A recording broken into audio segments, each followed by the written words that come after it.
Hi, my name's Ben. I'm doing my presentation on birth defects. Why I chose birth defects. Birth defects can help us look at a number of different things pretty broadly. A couple of those things are genetics, medicine use during pregnancy, drug and alcohol use during pregnancy. And then the thing that caught my attention and catches my attention is the link between birth defects and disabilities. Birth defects are sort of this first catch towards identifying a disability. Looking at birth defects could help us learn something about the genetic makeup of an area or the healthcare system, or relate the area to the use of drugs and alcohol. So the relationship between birth defects and disabilities. Like I mentioned, birth defects are essentially the first thing that we have to figure out if someone could potentially have a disability. Having a birth defect, though, doesn't exactly mean that you do have a disability. It isn't 100% correlation at all. There's a number of different birth defects that you can have that don't mean that you have a disability, but oftentimes we do find that there is something that goes along with that. And with disabilities, you almost always have birth defects. There's different physical features that come with it,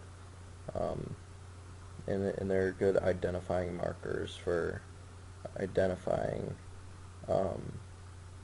if someone may have a disability, and it's really helpful because it's an early catch to a disability. Birth defects can also be caught before birth, during birth, or any time after birth. So as it relates to disabilities, my example here would be spina bifida. And spina bifida is this disability where your spine ends up coming outside of your body in the sac, and that sac fills with spinal fluid, and usually you get a protrusion from your back, and before birth you can actually see that. But with spina bifida, there's different levels of it, and so sometimes it's not caught before birth. Oftentimes it's so minor that it doesn't even go identified at all for your entire life. And so it's something that when it is a problem and it is going to be harmful to you, it will be caught. It's one of those disabilities that are easily caught before birth when they're severe. Some of the common causes of birth defects are the mother's health, the drug use, the alcohol use, and the use of certain medicines while pregnant. And those can all have multiple different effects on the baby and the baby's health, and that can cause disabilities in some cases. But those are just a couple different things to look at. Now here's my map looking at the birth defect ratio compared to the European birth defect ratio. And what we see here is the red represents the countries that have better birth defect ratios than what Europe's is, and the purple would be worse than what Europe's is on average. And the interesting part about this map is there's a little bit of a trend here. You can see in the red, this is where the birth defect ratios are lower, so we're having a lot of better births. That's more located in the north and in the west, whereas the worst birth defect ratios are going to be out east. And this is really surprising because overall Europe is quite developed, and you wouldn't expect to see a locational trend necessarily with this information. There might be trends based on other things, like I mentioned, the medicine use, and maybe the population. It could be related to the healthcare system, but a locational trend wasn't something I was expecting to see pop up on the map. As we can see here, it's pretty identifiable that in the west there it's a lot more red and orange and yellow, and then in the east we got the lower ends of the spectrum at green, blue, and purple. So what does that mean? Like I mentioned, red shows the countries with the lowest birth defect to birth ratio in comparison to Europe, and purple shows the highest. And so what's interesting about that is that locational trend I mentioned from west to east, where the birth defects are increasing. And it wasn't expected. It wouldn't make sense that just based on location, although it may be related to genetics or some other thing, that you would have that. As I mentioned, the development of Europe would suggest that there wouldn't be a locational trend because overall Europe is quite developed. And so this trend could tell us a couple different things. One of those things would be related to the healthcare. In the Western countries, maybe the healthcare is better than some of the healthcare systems in the Eastern countries, and so that might relate towards that trend.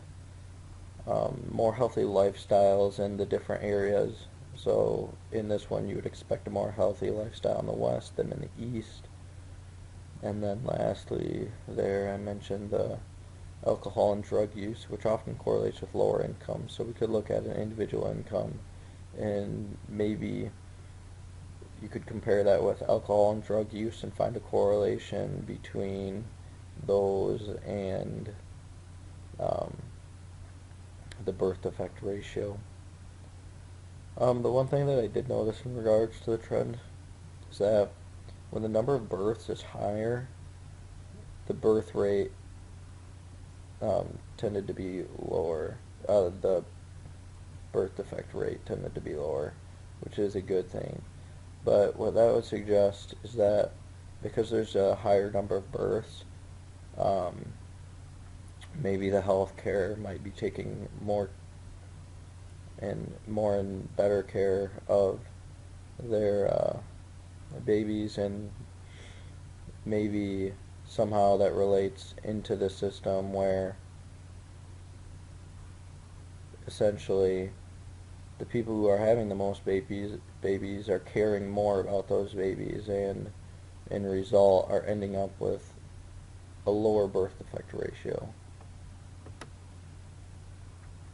So this correlation I investigated a little bit, and there was a correlation. The correlation was 0.2393, so it is a positive weak correlation.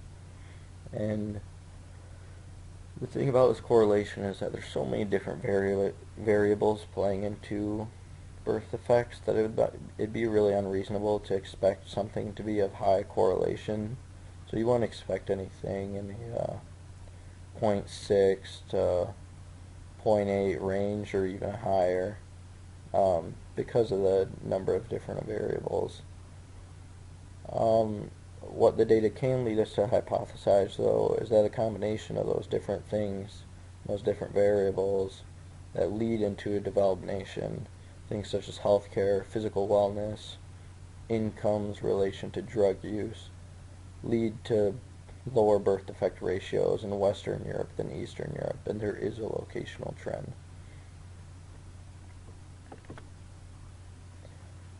So to keep going off this idea, I thought that with the importance of the number of births, I could also look at the number of births as it relates to the population, and then sort of get a ratio based on that, and then see if there's any sort of trend that keeps going with that in depth to how often people are having babies based on a percentage rather than strictly just the total number of babies that they're having.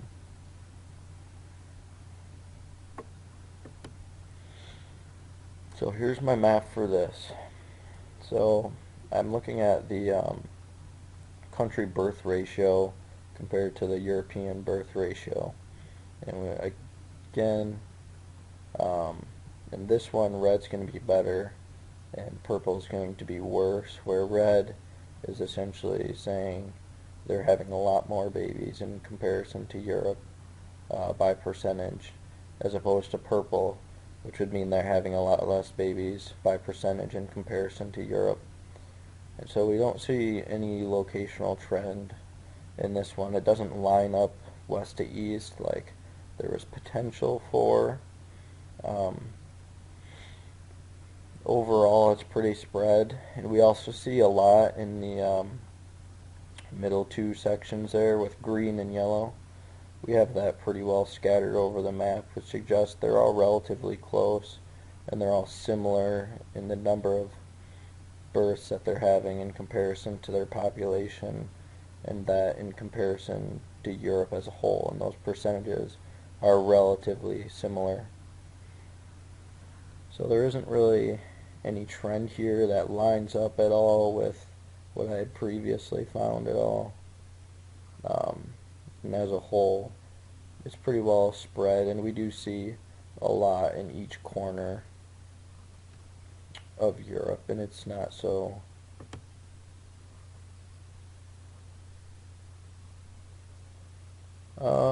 here we got the trends and takeaways of this map. As I mentioned, there weren't any locational trends or size related trends. Different countries have different percentages on the number of babies that they are having in comparison to the population, and we saw that there were a couple that were red and a couple that were purple, so that just shows that there's a different percentage of babies being had in comparison to Europe's overall percentage. What I thought could happen is that the correlation would carry over somewhat, and that maybe this percentage would line up with lower birth defects rates, because that's sort of similar to having all sorts of babies and the total number of babies being something that would be considered in the culture, and checking how healthy babies were could be of importance.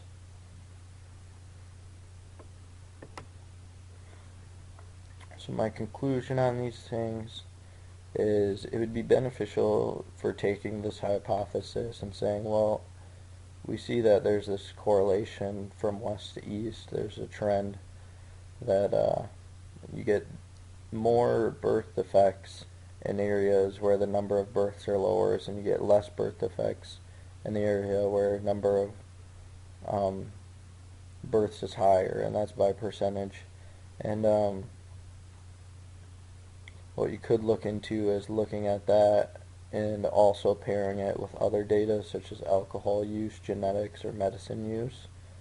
And then you can look at these differences between the regions in Europe, and that could help give a better explanation, and it could elaborate more on why we're seeing the different birth defect rates and why there is a locational trend the way that it is.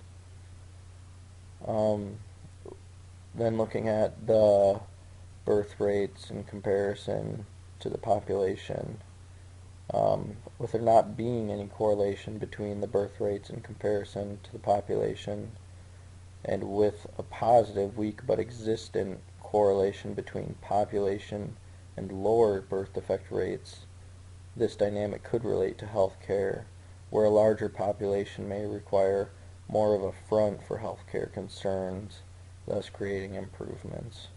So essentially, I'm just saying here that, well, they're having more babies, so it's more of a priority and a concern to have healthy babies and to take into consideration maybe the healthcare, maybe their health as a whole, with the way that they're eating, the way that they're exercising, the total activity that's going into a day.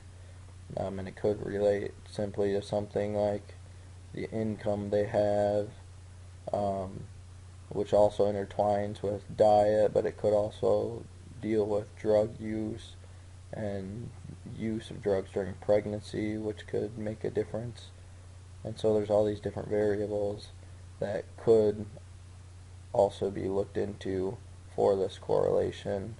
But as it relates to births and the correlation between the total number of births and birth defects, there's more of an importance where there's a total number of births that is higher rather than a higher percentage of number of births in comparison to the population. So we see a correlation with the first and not the second, which maybe suggests that they still could be healthcare related, but that might not be the only thing.